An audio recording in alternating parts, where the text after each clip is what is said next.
집에 가면 이제 부모님이 계시죠. 부모님 이제 장롱을 열어보면 옷들이 많이 있습니다. 그 중에 가끔 이제 강도사님이 옷을 안 가져가면 이제 부모님 이제 그 트레이닝복, 이제 추리닝이라고 하는 거 옷을 꺼내서 입을 때가 잠깐 있어요. 불편하니까 입고 왔던 옷이. 그 중에 이제 자주 입는 옷이 있는데 그 옷이 바로 우리 사무엘 선생님이 입고 온 옷과 똑같습니다. 네, 요렇게 옛날 7080 때 입던 이런 옛날 그 운동회 때 입던 옷인데 옷이 이상해가지고 야 이거 우리 아버지 입는 옷인데 그러니까 아니래요. 요즘 뜨고 있는 옷이래요. 근데 왜 입고 온지 압니까? 또 뜨기 때문에 입고 온 게 아니에요. 그러면서 바로 우리 하원 학생에게 이제 지도가 들어갔는데 오늘 부활절이었어요. 그래서 이렇게 화이트로 맞춰서 예수 그리스도의 부활을 기억합니다.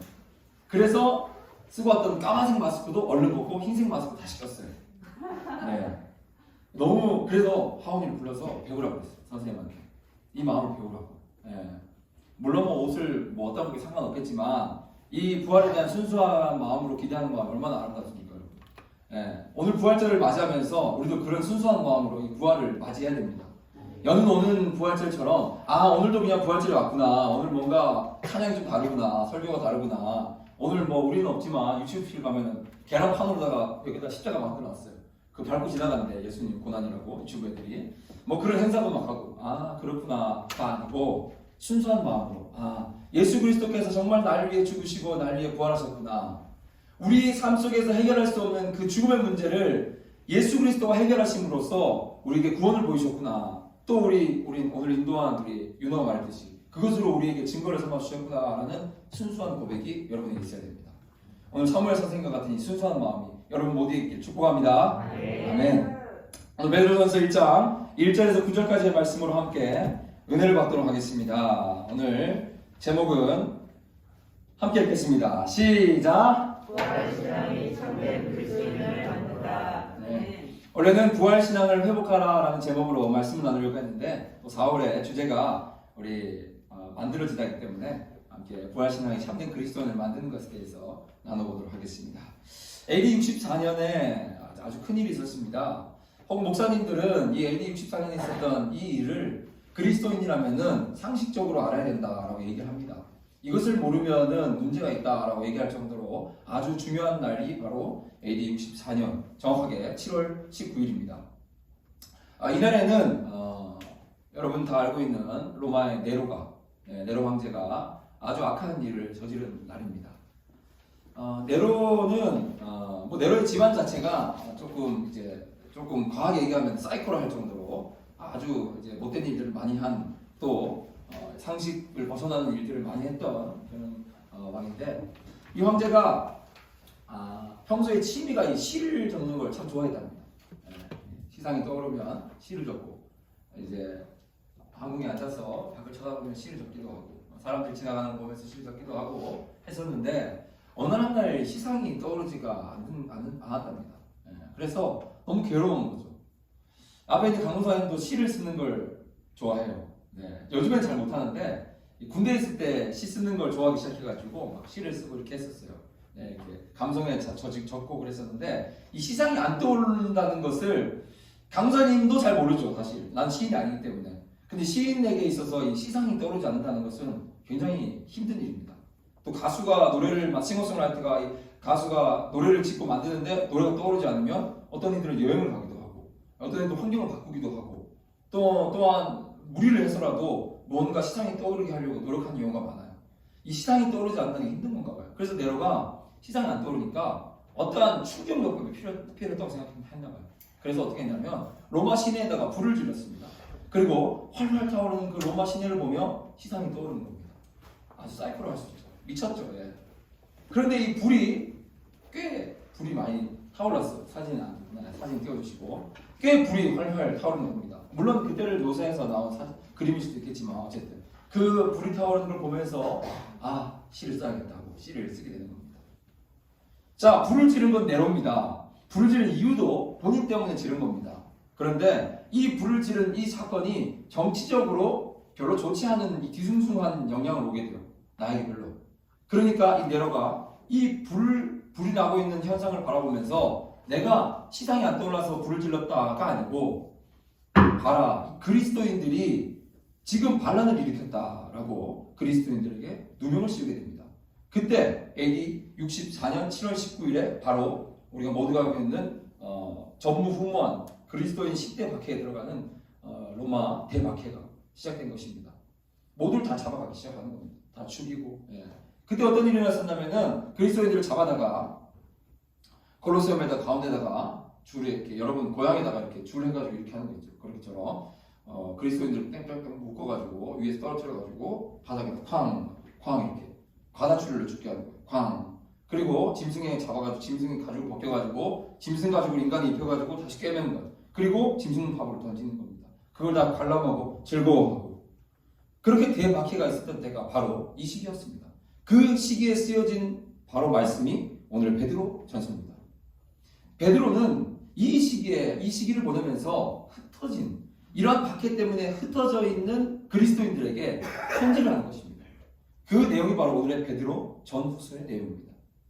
베드로 전서를 관통하고 있는 주제는 바로 세 가지입니다. 첫 번째는 고난입니다. 고난. 그리스도인들이 받았던 그 고난. 지금은 여러분들이 상상할 수도 없고 어떻게 체험할 수도 없는 그 고난. 그리고 두 번째는 소망입니다. 베드로전서가 우리에게 말하고 있는 것은 소망입니다. 흩어져 있는 그리스도인을 바라보며 고난 가운데 있는 그리스도인들에게 소망을 잊지 말아라 하는 것이 베드로전서의 내용입니다. 그리고 그 가운데 우리에게 오게 되는 영광과 즐거움을 얘기하고 있습니다. 이 세 가지를 이 베드로전서 후서가 우리에게 전하고 있는 것입니다. 자, 그렇게 많은 고난 가운데 있는 이 상황 가운데 어디 하나 발붙일 곳이 없고 예수라고 옛자만 얘기해도 잡혀가서 사자밥이 되고 피 터져 죽고 손톱 뽑아 죽고 이런 상황에서 어째서 베드로는 오늘 이 말씀과 같은 고백을 할 수 있었던 것일까요? 보세요 여러분. 베드로전서 1장 3절을 한번 보겠습니다. 우리 주 예수 그리스도의 아버지 하나님을 찬송하리로다. 자, 베드로전서 1장 6절도 보겠습니다. 그러므로 너희가 이제 여러 가지 시험으로 말미암아 잠깐 근심하게 되지 않을 수 없으나 오히려 크게 기뻐하는도다. 베드로전서 1장 8절입니다. 여호와를 너희가 보지 못하였으나 사랑하는도다. 이제 보지 못하나 믿고 말할 수 없는 영광스러운 즐거움으로 기뻐한다. 여러분, 베드로가 이렇게 어디만 나가도 찔러 죽임을 당하는 그리스도인들에게 편지를 보내면서 이 서두에 편지 처음 시작에 찬송합니다 라고 얘기하고 있어요. 이거 미친 거 아닙니까 여러분? 베드로가 이 상황이 지금 어떤 상황인데 베드로가 그리스도인들에게 이런 편지를 할 수가 있겠어요? 여러분 상상해 보세요. 지금도 그런 박해가 있다고 해봅시다. 우리가 숨어서 지하 땅굴을 파고 예배를 드리고 있다고 생각해 봅시다. 박해가 있다고 생각해 봅시다. 힘들다고 생각해 봅시다. 잡혀간다고 생각해 봅시다. 그런 상황에서 여러분이 다 흩어져서 어디 가서 혼자 예배드리고 온라인도 없어서 어디 다 숨어서 예배드리고 하는데 쪽지 펴가지고 한 장 찢어가지고 주머니 넣고 펼쳐가지고 하고 숨기고 먹어버리고 삼키고 하는데 편지가 왔어요. 누구한테? 강사님한테. 근데 첫 머리가 그거예요. 하나님을 찬송한다 이거예요. 강사님이 좀 이상한가? 지금 상황이 어떤 상황인데 찬송한다고? 찬송한다 뿐만 아니고 기뻐한대요. 그 다음 절에는 기뻐한다. 오히려 크게 기뻐한다. 여러분 뭐 아이패드 하나 생겨야지, 옷을 하나 사야지, 내가 시험 성적에 100점 맞아야지 기뻐할 수 있는 것인데 그런 상황이 아닌데도 불구하고 기뻐한다라고 되어 있어요. 그리고 한 번 더 나가서 심지어는 영광과 즐거움이 있다라고 얘기하고 있어요. 이 무슨 상황입니까 여러분? 이해할 수가 없는 상황인 겁니다. 여러분은 어떻게 받아들일 수가 있겠어요? 체감이 안 된다면 전쟁이라 생각해 보세요. 지금 우크라이나에도 어려운 상황 가운데 처해졌지만 그런 상황 가운데서 다 흩어져서 어려움을 겪고 있는데 교회 목사님이 편지가 오기로 기뻐한다. 너무 기쁘지 않냐? 오히려 크게 기뻐한다. 지금 우리가 고난은 잠깐 고난이다. 나 힘들어 죽겠는데 밥을 못 먹는데 내 아들 딸이 죽었고 내 어머니가 죽었고 내 가족이 다 사라졌는데 기뻐한다고 얘기하니 어떻게 그걸 받아들일 수가 있겠냐 말입니다. 베드로가 지금 이렇게 얘기하는 거예요. 베드로가 도대체 왜 어떻게 해서 이렇게 얘기할 수 있는 것일까요? 사도 베드로는, 목사 베드로는 어떻게 해서 흩어진 그리스도인들에게 그렇게 말할 수 있는 것일까요? 오늘 우리 말씀을 통해서 그걸 봐야 하는 것입니다. 자, 그럼 베드로를 우리가 한번 좀 봤으면 좋겠는데 베드로는 어떤 사람일까요? 베드로가 처음부터 이렇게 하나님을 향한 타오르는 열정으로 살았던 사람일까요? 그렇지만은 않았습니다, 여러분. 예수님과 함께 베드로가 동행하고 또 예수님께서 십자가 못 박혀 돌아가시고 난 이후에 베드로는 상심이 컸어요. 뿐만 아니라 제자들도요. 왜? 내가 믿고 따르는 예수가 정말 이 세상을 구원하고 우리를 그 로마의 압제에서 구해줄 것 같았던 예수가 죽어버렸어요.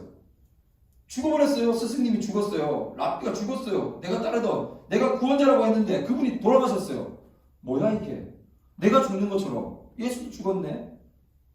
내 인생에 무슨 소망이 있어요? 그리고 예수가 돌아가시고 난 이후 하루, 이틀, 사흘이 지나고 이제 너무 낙심이 큰 거예요. 내가 눈을 뜨고 일어나도 예수가 없고 또 이틀째 눈을 뜨고 일어나도 또 예수가 없는 거예요. 그러니 내 인생에 인간이라는 게 그래요. 3년 동안 예수 옆에 따라다녔으면서도 예수 소망이 아니었구나 라고 생각하게 되는 거예요. 예수가 부활하셨어요. 그런데 베드로는 아직은 몰랐어요. 베드로는 아직 몰랐었어요. 근데 그때 갈릴리 호숫가에 예수님 찾아오셨는데 베드로는 그걸 모르고 있을 때였어요. 그때 베드로가 이런 고백을 했어요. 제자들과 함께. 베드로전서 1장, 요한복음 21장 3절에 이렇게 했었어요.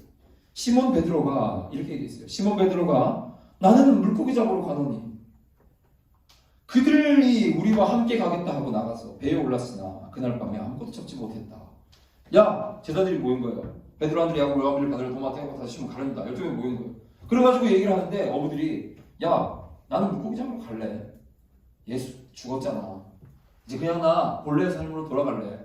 분명히 3년 전에 내가 집도 버리고 배도 버리고 예수를 따르겠습니다라고 고백했던 사람을 낙노부가 되게 하겠다. 아멘하고 따랐는데도 불구하고 난 집에 갈래. 난 예전 삶으로 돌아갈래.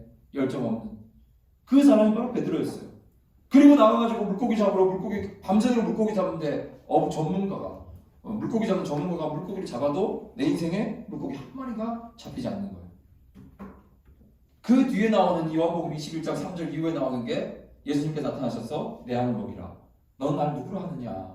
주님 내가 따르겠나이다. 한 고백 보담에 나와요. 네. 여러분 베드로가 그런 사람이었어요. 베드로가 예수 3일안 보였다고 나 이제 내 삶을 돌아갈래 하고 그냥 돌아갔어요. 뿐만 아니라 제자들도요. 예수님께서 이 땅에 오셔서 그 택해서 뽑았던 12명의 제자들도 떠났던 거예요. 예수. 우리의 모습과 너무 비슷하지 않아요, 여러분? 교회 나와가지고 찬양하면서 손을 들고 찬양하고 악기를 연주하며 찬양하고 여기 앉아가지고 여러분 은혜를 받고 그렇게 해야겠다 결단하고 나 이렇게 살면 안 되는 거구나 내 마음속에 깨닫고 저문을 나갔는데 학교 가서 공부하다 보니까 지금처럼 시험 기간에 공부하다 보니까 나 공부해야 되는데 예수님 아무 도움도 안 되네. 예수님이 뭐 글자 하나도 보여주든가 문제 하나를 더 맞히게 해주든가 예수님 아무 도움 안 되네. 내 머리를 믿고 내가 공부 열심히 더 해야겠네 라고 그렇게 유혹에 빠지지 않냐 말입니다. 우리의 모습과 똑같다는 거예요. 그런데 그 베드로가 부활하신 예수님을 만났다는 거예요. 그리고 고백하는 거예요. 3번 물을 동안 고백하는 거예요. 내가 주님을 따르겠나이다. 왜 그런 고백이 나오고 지금 이렇게 열정적으로 핍박 가운데서도 1분 1초 뒤에도 내가 죽어도 이상하지 않은 이 상황 가운데서도 찬송하리라 크게 기뻐한다. 오히려 크게 기뻐한다라고 얘기할 수가 있습니까? 부활하신 예수님을 만났기 때문입니다. 그게 바로 부활 신앙입니다. 부활하신 예수님을 만났기 때문에 내 삶을 다 들여서라도 내가 주님을 따르겠다고 고백할 수가 있는 것입니다. 그 가운데서 활력이 생기는 겁니다. 기쁨이 생기는 겁니다. 힘이 생기는 겁니다. 누가 뭐라 해도 난 이렇게 살아가겠다고 당당하게 고백할 수가 있는 것입니다. 부활하신 예수님을 만났기 때문에 부활 신앙을 가졌기 때문에 그런 것입니다. 역으로 말하면 아마 부활이 없었다면 야, 다 우리 물고기 잡으러 가자. 오늘 윤호가 찬양인도 했는데 찬양인들 막 하고 다 은혜 받고 막 손들고 이랬는데 아무 능력이 없어요. 내일 월요일에 화요일에 수요일쯤 돼가지고 윤호가 문자를 딱 돌립니다. 야, 내가 살아보니까 별거 없네 이거. 공부도 안 되고 우리 저기 스한테 가보자. 저기 스님한테 가보자. 거기가 뭐가 또 있을지도 몰라. 갑자기 그렇게 얘기하는 거예요. 부활이 없었다면 그럴 수도 있어요, 여러분. 부활이 없었다면 내 인생이 좌절밖에 없는데 나도 결국 죽을 수밖에 없는 존재인데 그 누구도 나를 이 죽음에서 해방시킬 수 없는데 잠깐 여러분 뭔가 성공하는 것 같고 공부 잘하는 것 같고 100점 맞는 것 같아요? 여러분 고등학생 때? 그럼 뭐예요? 또 시련이 있고 결국엔 다 죽을 건데 그 죽음에서 누가 이길 수 있어요? 죽음에서 이길 수 있는 죽는 네가 어떻게 죽는 너를 구원할 수가 있어? 너도 죽고 나도 죽는데 똑같은 어려운 가운데 있는데 소망이 없는 거예요. 그런데 부활하신 예수 그리스도를 만나면 달라진다는 것입니다. 성경에 보면 이렇게 되어 있어요. 오늘 새벽기도 때 담임 목사님께서 말씀하셨지만 고린도서 15장 부활장에 보면은 17절에 이렇게 얘기하고 있어요. 그리스도께서 다시 살아나시는 일이 없었으면, 네, 성경 그대로 너희의 믿음도 헛되고 너희가 여전히 죄 가운데 있을 것이요. 베드로가 뭐가 다르겠어요? 우리가 뭐가 다르겠어요? 맞는 말입니다. 부활이 없었더라면 내가 왜, 나 바보다면 내가 왜 이렇게 하고 있어요? 예. 강사님 학교 졸업한 지 얼마 안 됐어요, 여러분. 어제 이렇게 우리 교사대학 하는데 가방 메고 왔는데 성민 선생님이 오늘 학생이네요 막 그랬는데 나 졸업한 지 얼마 안 됐어요. 근데 그 공부한 것들이 다 나 이렇게 말씀 전하려고 교회 사역하려고 다 공부한 건데 부활이 없었으면 그거 다 헛된 거예요. 예. 석사가 뭐가 중요해? 학사가 뭐가 중요해? 공부가 뭐가 중요해요? 나가 돈이나 벌지. 동대문가 가지고 볼펜 100원에 떼어가지고 1000원에 팔지. 내가 뭐하러 이렇게 설교하고 이렇게 서 있겠어요? 부활이 없었더라면 헛된 거란 말입니다. 하지만 우리에게는 부활신앙이 있고 예수 그리스도는 사망 권세를 이기시고 우리 모두가 해결할 수 없는 그 죽음의 문제를 해결하셨기 때문에 그리고 부활을 통해서 우리에게 증거하셨기 때문에 우리는 두 눈을 크게 뜨고 허리를 펴고 이 세상에 나가서 불하지 않고 좌절하지 않고 담대함으로 살아갈 수가 있는 것입니다. 할렐루야. 네. 아멘. 자, 그렇다면 우리의 삶 가운데 부활신앙이 회복되면 예수 그리스도가 부활하셨구나라는 게 내 마음으로 진심으로 믿어지고 그 외 신앙이 회복되면 내 삶에 어떤 변화가 일어날까요? 어떤 변화가 일어날까요? 강사님이 10년째 청소년들과 함께 하는데 청소년들을 바라보면은 이 눈을 보면 알 수가 있어요. 삶을 보면 알 수가 있어요. 얘는 부활신앙을 아는구나. 얘는 부활신앙을 회복되어 살아가는 삶이구나. 얘는 부활신앙이 없구나. 얘는 지 맘대로 사는구나. 자기 지식 믿고 사는구나. 부모님 백 믿고 사는구나. 본인 잘생기고 외모로 사는구나. 느껴지는 게 있어요. 어떻게 하면 우리가 부활신앙을 가지고 담대함으로 이 세상에 나아가서 예수 그리스도의 향기를 드러내며 살 수가 있을까요? 우리의 삶에 어떤 변화가 있을까요? 오늘 두 가지를 여러분에게 전달하고 싶어요. 이것을 오늘 꼭 기억해야 됩니다. 오늘 말씀이 끝날 때 이 두 가지를 꼭 해야 됩니다. 자, 첫 번째입니다. 첫 번째 큰 소리로 한번 따라해봅시다. 산 소망을 가져다 준다. 시작. 산 소망을 가져다 준다. 다시 한번 큰 소리로 시작. 산 소망을 가져다 준다. 맞습니다. 베드로전서 1장 3절 말씀입니다. 이렇게 되어 있어요. 우리 주 예수 그리스도의 아버지 하나님을 찬송하리로다. 그의 많으신 긍휼대로 예수 그리스도를 죽은 자 가운데서 부활하게 하심으로 말미암아 우리를 거듭나게 하사 산 소망이 있게 하시며 라고 되어 있습니다. 보세요 여러분, 소망이 아니고 산 소망이에요. 여러분 삶 속에 살아가면서 야 소망이 있네 하지 누가 산 소망이 있네 그렇게 하는 사람이 있어요? 산이라는 얘기는 붙이지가 않아요. 성경 보면 리빙이라고 돼 있어요. 리빙, 살아있는 소망이라고 돼 있어요. 그냥 소망이 아니고 살아있는 소망이다라고 되어 있어요. 이 시기에 말씀이 쓰일 때 헬라 문화를 보면은 여기서 통용되는 소망이라는 단어는 여러분들이 잘 알고 있는 긍정입니다. 긍정의 힘. 산이 없었으면 긍정을 얘기하는 거예요. 헬라 문화권에 있던 이 사람들 흩어진 그리스도인들에게 보냈는데 소망이라 적으면은 긍정으로 가는 거예요. 긍정. 여러분 긍정 알죠? 유튜브 들어가가지고 긍정, 동기 뭐 이렇게 치면은 여러분들 뭐 이렇게 공부 열심히 하라고 뭐 긍정의 힘 이런 거 막 나와요. 아침에 일어나면 세수를 하고 나서 5번 두드리고 거울 보고 할 수 있다, 할 수 있다 10번 외치고 하루를 시작해라. 그러면 할 수 있습니다. 에이멘 막 이런 식으로 한단 말이에요. 그 긍정의 힘이에요. 긍정의 힘. 우리 심리를 자극시키는 거예요. 예. 심리에서도 할 수 있어요, 할 수 있어요, 계속 할 수 있대요. 근데 이 헬라 문화권에서 얘기했던 이 긍정, 여러분의 삶 속에서 통용되고 있는 긍정의 문제가 뭐냐면 근거가 없어요. 막연한 할 수 있다예요. 할 수 있다. 뭐 세바시나 또 뭐 테드 같은 여러 가지 강의들을 보게 되면은 그런 얘기 많이 해요. 여러분 할 수 있어요. 나도 했어요. 이런 얘기 많이 해요. 여러분 왜 못해요? 할 수 있어요. 누가 공부 제일 잘해요? 여기서 지금 공부 제일 잘해? 궁금해서 묻는 거야. 앉은 사람 중에 공부 누가 제일 잘합니까? 어? 네, 누가 있나봐. 누가 공부 제일 못해요 여기? 예. 자, 너도 공부 누가 제일 잘해? 누가 공부 제일 잘해? 누가 공부 제일 잘해? 몰랐어? 자, 공부를 제일 못하는 너도 공부 잘하는 형기처럼 할 수 있어.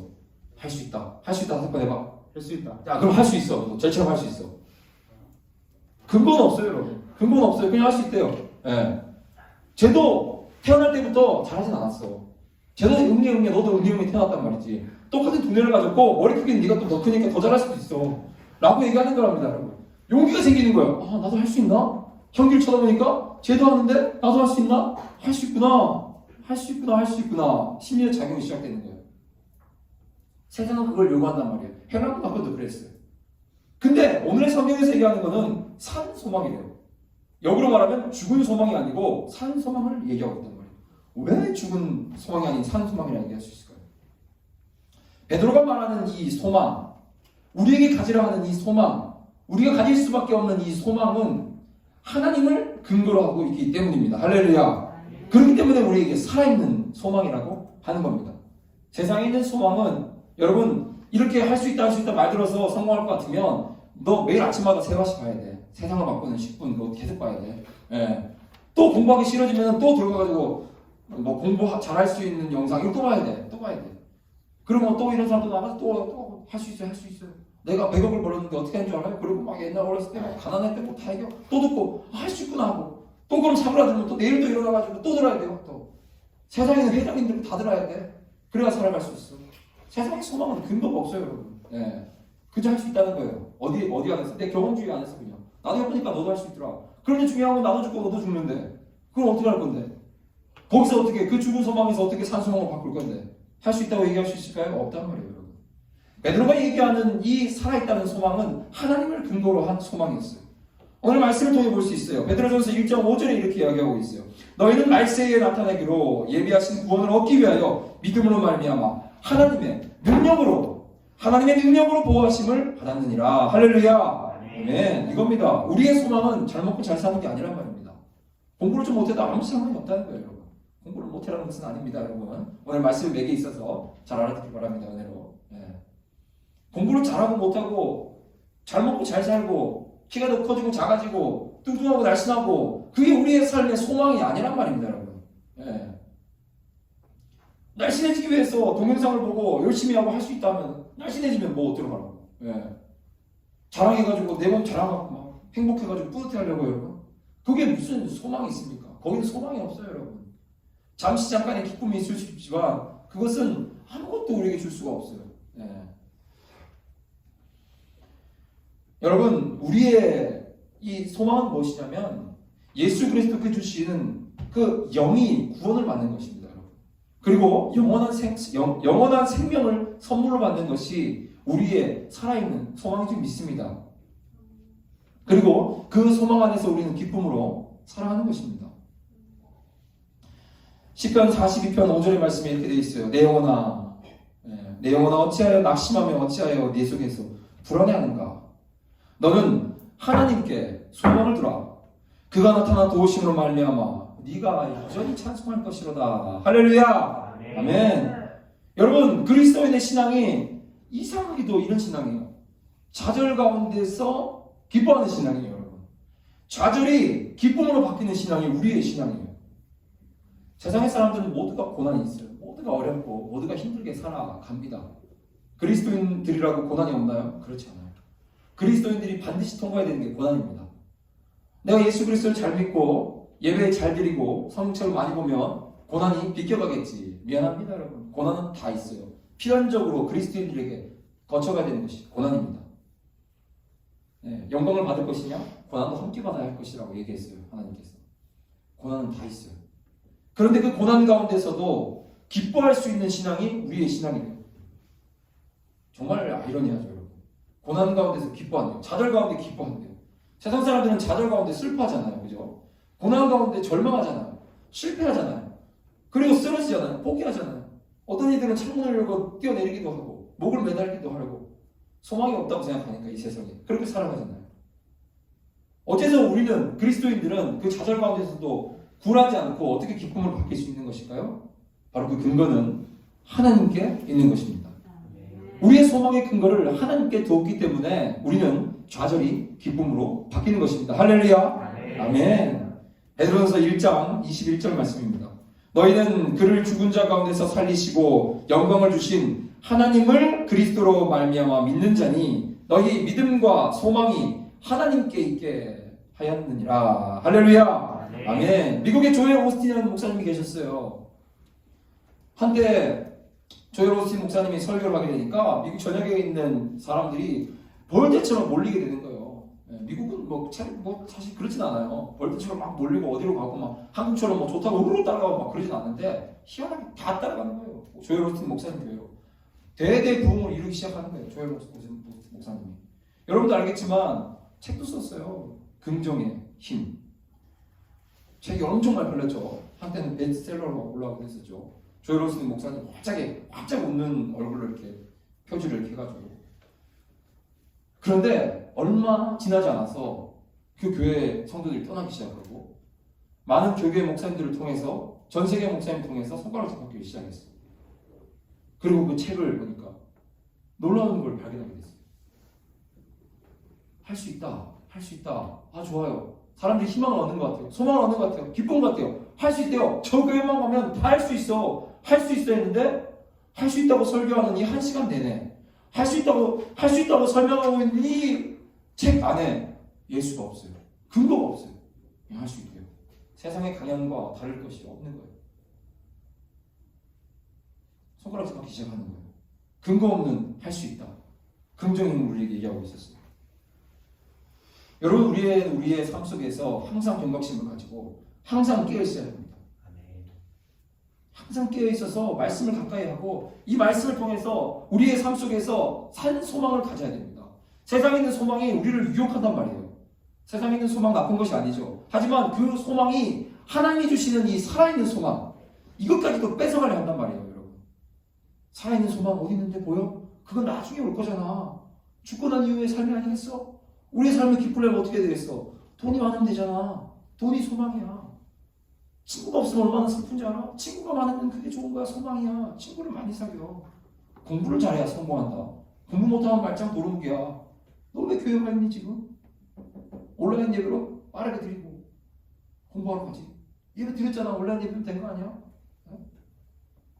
그렇게 우리의 삶 속에서 우리를 흔들리게 하는 거예요. 특별히 여러분들 시기에 20대의 시기에 정체성의 혼란을 겪고 있는 시기에 무엇이 올바른 길인지 찾고 있는 이 시기에 그렇게 우리를 유혹하는 거예요. 교회는 주일에 1시간 정도만 가면 충분하지라고 얘기해 주는 거예요. 그게 소망이 그 정도면 됐어. 아 요즘에 AI 시대고 하니까 뭐 로봇가 나중에 설계될 때고 뭐 어때? 뭐 그냥 설교는 이게 들어가면 유튜브에 많이 나오는 설교 하나 들으면 되잖아. 아침에 오전에 공부하고 점심 먹고 나서 좀 나른해질 때 그때 설교 한 편 듣자. 그게 그러면 예배야.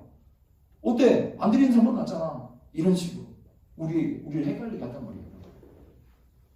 그렇게 세상은 우리를 유혹하고 우리를 넘어지게 한다는 겁니다.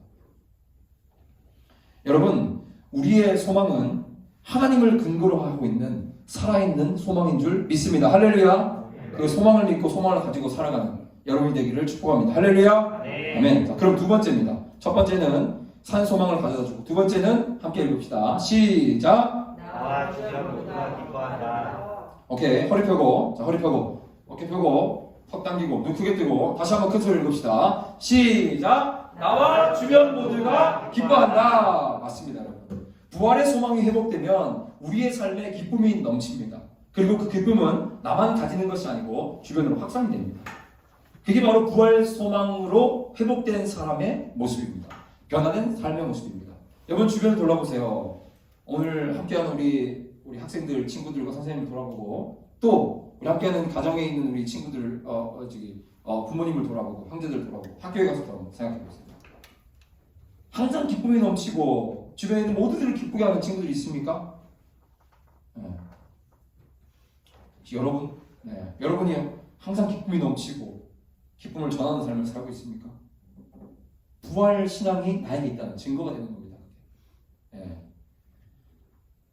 강사님은 언젠가는 한번 모셔서 간증을 듣고 싶어요. 네. 물론 삶에서 같이 함께 살기 때문에 간증을 듣지만 강사님 어머니세요. 어머니.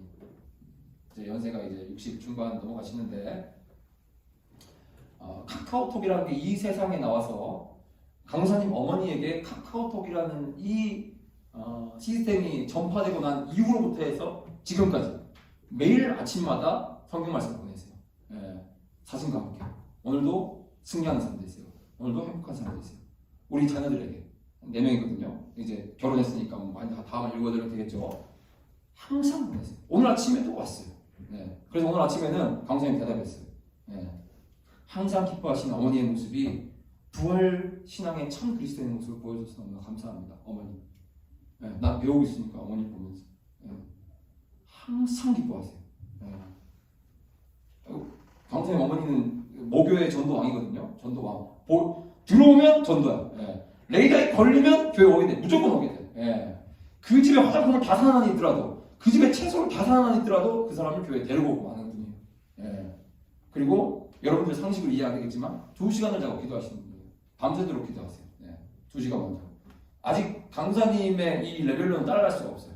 이해가 안 되는 대단한 분이세요. 기도를 엄청 많이 하세요. 여러분들 10시 되면 11시 되면 자죠. 저는 강사님 어머니는 10시 되면 교회 가세요. 기도하고 잠깐 9시 뭐 이렇게 1시간 자고 저녁 잠자고 가세요. 교회. 그래서 아침에 7시에 들어가서 우리 밥 해주고 그러셨어요. 항상 학창시절에.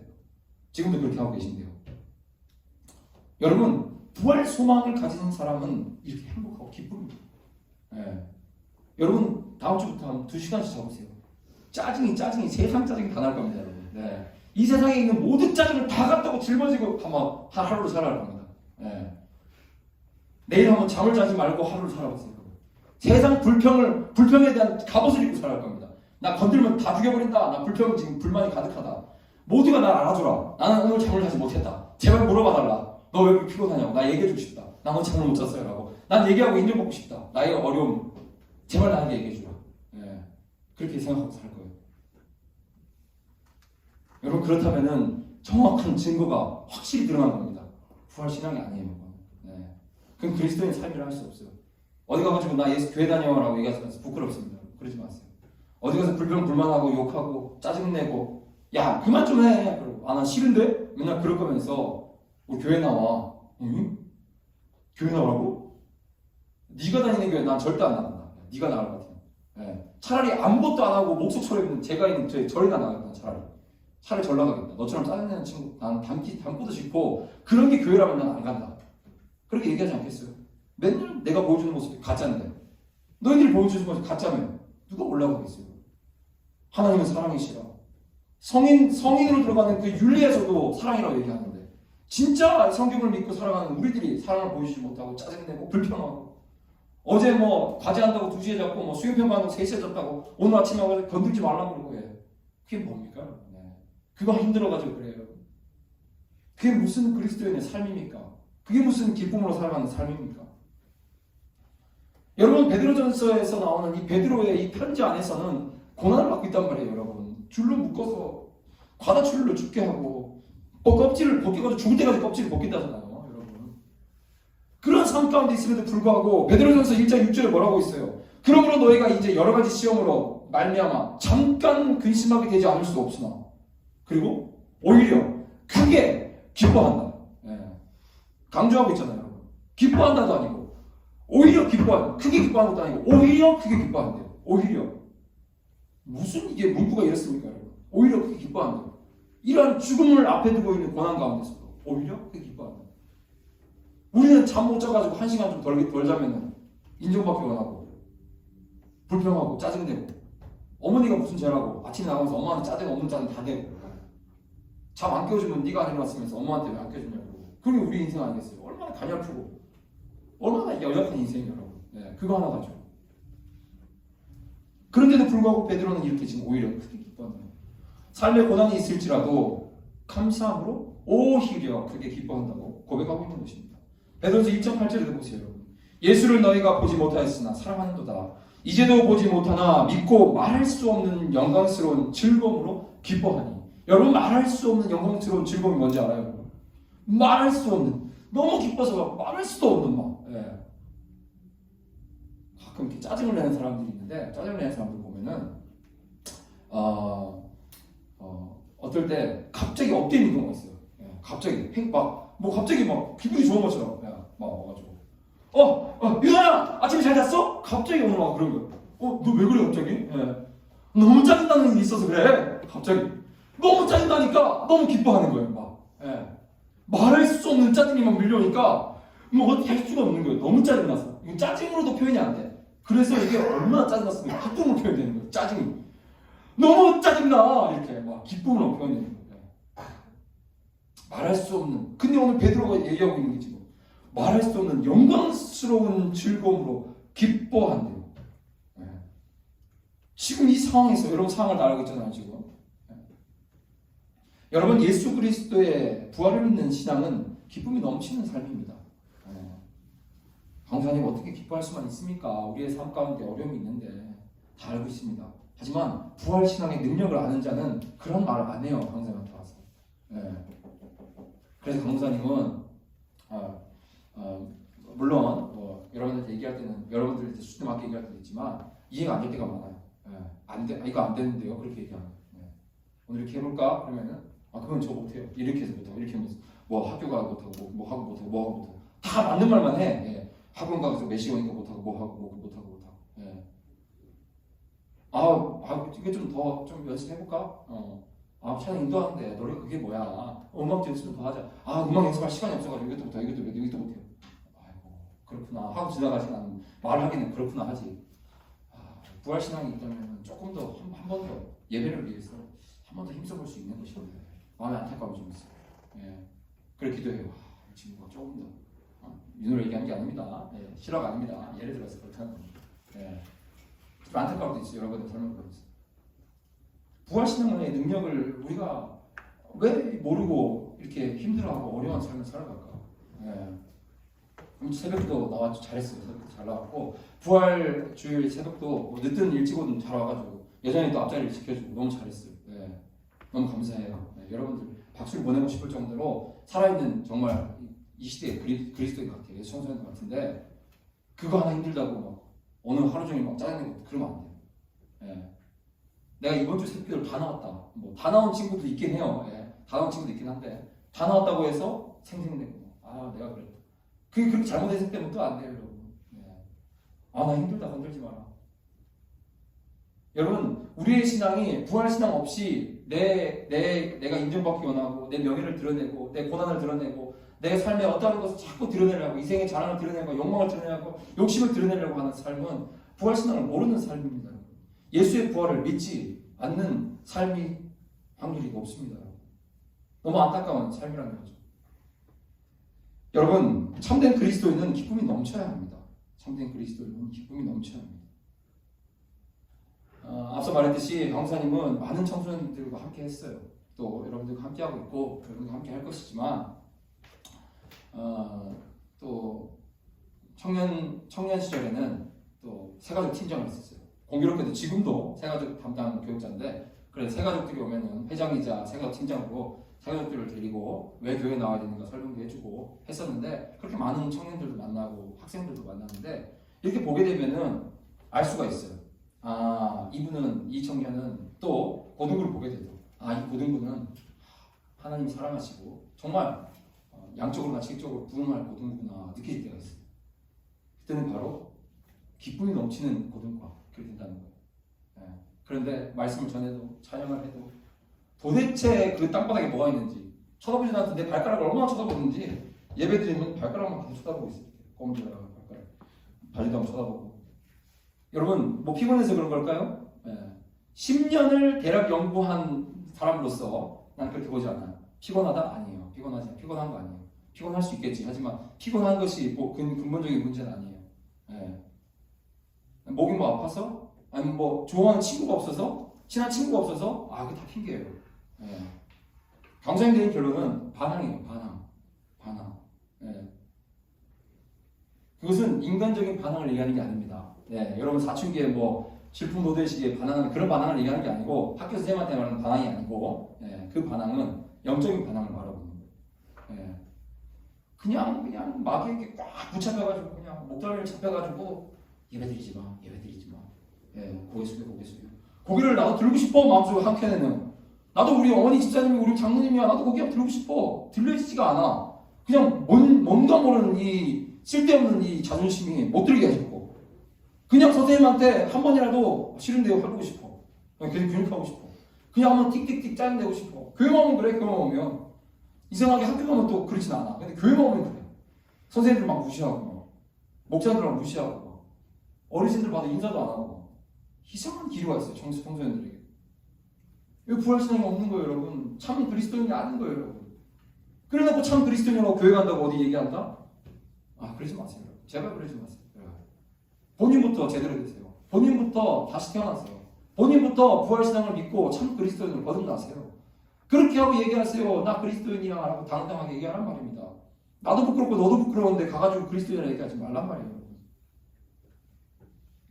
여러분, 부흥하는 고등부는 기뻐합니다. 나만 기뻐하는 게 아니고 주변에 기쁨을 전해요. 그리고 말씀을 전해도 하나님으로 화답할 수 있는 능력이 있단 말이에요. 순종할 수 있는 능력이 있단 말이에요. 예. 소원이가 확진이 돼서 못 온다고 전화가 왔어요. 예, 연락이 왔어요. 그래서 힘내고 잘 이겨내자 기도할게 했어요. 근데 찬양도 누가 해요? 찬양도 누가 해요? 찬양도 없는데. 예. 뭐 내가 할 수도 있겠지. 쉽게 내가 그냥 와서 내가 할게 그러면 되겠지. 근데 강사님 그러고 싶지 않아요. 예. 교육적인 차원에서도 그렇고 여러분들이 했으면 좋겠어요. 그 누가 떠오르겠어요? 이 사랑하는 회장이 떠올랐지. 예. 회장아 학교 마치고 문자해라. 예. 찬양 인도 관련해서 할 얘기가 있다. 예. 전화했어요. 찬양 인도도 해라. 예? 한대 또 찬양 인도. 지난번에 찬양 인도 해가지고 본인이 많이 힘들었거든요. 예. 나 때문에 혹시나 은혜 못 받는 친구들이 있을까봐 많이 힘들었어요. 나도 하기에 조금 걱정을 했는데 한대요. 즉각 순종하는 거예요. 본인의 기술 믿고? 아니에요. 본인의 힘 믿고? 아니에요. 그런데 우리 용영이가 베이스가 너 베이스잖아. 용영이가 또 확진이 됐대 또 이틀 뒤에. 그럼 베이스가 또 없네. 베이스가 지금 일로 왔는데 여기 베이스잖아. 일로 왔잖아. 그게 또 전화가 왔네. 네, 어떻게 하면 되냐고. 근데 뭐라고 얘기할게요 우리 회장이 뭐라고 얘기해요? 난 이렇게 얘기할 줄 알았어. 미안하지만 이렇게 얘기할 줄 알았어. 강사님 베이스가 없는데요. 내가 베이스로 가야 됩니다. 강사님 좀 인도하십시오. 라고 얘기할 줄 알았어. 그래서 전화해서 뭐라고 했지 알아요? 베이스가 없대. 맞는 말이죠. 내가 찬양 인도를 하는데 내가 베이스로 가야 될 수도 있대. 근데 내가 베이스로 가서 하든 그냥 찬양 인도를 하든 강사님 시킨 대로 하겠습니다. 베이스 없이 할 수 있다고. 막 눈물이 나요. 감동이야. 아무것도 상관없대. 강사님 시키시는 대로 제가 하겠대. 예. 그래서 고민이 되는 거예요. 어떻게 하면 좋을까? 왜냐면은 나는 이 악기 별로 중요하게 생각 안 하거든요. 베이스 없어도 되는 거긴 한데 또 내가 할 수 있기도 한데 또 본인도 베이스일 수 있고 갈까? 라고 통화를 하는 중이었어. 저기 교사방에서 강사님이 통화를 하는 중이었어. 그래 하고 막 경건한 우리 둘이서 막 통화를 하고 있는데 그 이제 문에 교사방 문 있잖아요. 교사방 문. 근데 문이 이렇게 요만큼 이렇게 유리로 돼 있어요. 유리 알죠? 네, 누군지 모르게 실루엣만 보이는 유리로 돼 있는데 거기에 누가 귀를 이렇게 대고 듣고 있는 거예요. 누구지? 하는데 윤호다! 윤호인 거예요. 윤호. 그런데 내가 윤호다! 라고 하는 순간 여기서 성경님이 감동을 주셔서 강사님 윤호가 못할까요? 그러는 거야. 그래서 내가 끊어. 그리고 윤호 들어와 했어요. 윤호 앉아봐 했어요. 그냥 윤호한테 이러이러한 상황이다. 강사님 강조 안 해요. 네. 나는 강조하는 걸 싫어요. 네. 본인이 기뻐서 하면 했지 안 하면 하지 말라 그래요. 아무도 없으면 나 혼자 다 할 수 있어. 네. 나 혼자 다 할 수 있으니까 안 해도 돼. 근데 네가 기쁘면 하고 싶으면 해라. 그래서 내가 말했어요. 이러이러한 상황이다. 존중하고 사랑하면서 설명하고 할 거냐 말 거냐. 근데 이 눈빛이 당장에 할 것 같은 거야. 그래서 내가 잠깐 아무 말도 하지 말고 그게 금요일이었어요. 금요일 저녁까지 나한테 얘기해줘. 그리고 회장한테 얘기해주고 결정을 그때 하자. 좀 신중하게 결정하자 그랬어요. 안 다를까? 문자가 왔어요. 선생님 제가 찬양을 하겠습니다. 문자가 왔다고. 그런데 질문이 또 왔어요. 질문이 뭔지 알아요? 그런데요. 제가 태어나서 한 번도 해본 적이 없는데요. 문자가 왔어요. 네. 괜찮나요? 그래. 괜찮다 그랬어요. 네. 오늘 이렇게 은혜가 되잖아요. 기술 아무것도 상관없거든요. 네. 은혜를 하는 거 얼마나 감사해요. 이게 바로 여기가 바로 부활신앙을 아는 자들의 모습인 겁니다. 왜 이들이 뭐가 보일더라 후배들아 이 고3들이야 여기 땀빠고 있었겠지만 여기 지금 공부 빡세게 해야 되는 고3들이야. 예. 새벽에 다 여기 하루도 안 빠지고 왔어요. 여기도. 예. 여기도 고3이야. 얘는 바로 이제 취업하고 다 해야 돼. 예. 여기도 고3이야. 공부해야 돼. 토요일 아침마다 학교 가고 있잖아. 학원도 가야 돼. 힘들고 있고 어렵잖아. 후배들아 예. 본인이잖아. 한 달 가잖아. 예. 다음 주는 우리 은혜가 해볼까? 정은혜가 찬양인도 뭐가 달라요? 뭐가 달라? 찬양인도 한 번 안 해봤지? 여기도 한 번 안 해봤거든. 네. 너도 갑자기 들었지? 여기는 어제 전에 그저께 들었어. 그저께 여기도 갑자기 들었거든. 네. 부활신앙을 아는 자는 기쁨으로 감당하는 거예요. 감사하는 거예요. 오히려 기회가 되는 거예요. 은혜의 기회가 되는 거예요. 오늘 윤호에게 보여줬던 은혜가 어떤지 모르겠지만 더 큰 은혜를 보여주시는 거예요. 순종할 때, 감사할 때. 물론 부담이 되지. 내 꼭 얘기했어요. 부담은 될 거다. 무조건 부담은 된다. 내 부담 안 되는 거 부담 된다. 하지만 부담이 성장이고 성숙이다. 하나님께서 이런 기회를 주셨을 때 감사함을 받아가는 것이다. 예. 여러분, 부활의 신앙을 아는 자들은 이렇게 다릅니다. 삶이 다르다는 것입니다. 여러분, 예수님께서 우리의 죄를 대신하여 십자가를 지시고 고난을 받으시고 십자가에 달려 죽으심을 당하셨습니다. 그리고 사망 권세를 이기시고 부활하셨습니다. 믿으십니까? 아멘. 큰 소리 한번 합시다. 믿으십니까? 아멘. 아멘. 아멘. 예. 우리에게 그 기쁨과 승리를 안겨주시는 겁니다. 그렇기 때문에 우리는 삶 속에서 어떠한 고난과 어려움이 있더라도 좌절하지 않고 이겨나갈 수가 있는 것입니다. 우리를 위해 죽으시고 부활하신 예수 그리스도를 굳게 믿음으로 우리의 삶에 기쁨과 감사가 넘쳐나기를 예수 그리스도 이름으로 항상 원망을 다해 축복합니다. 할렐루야.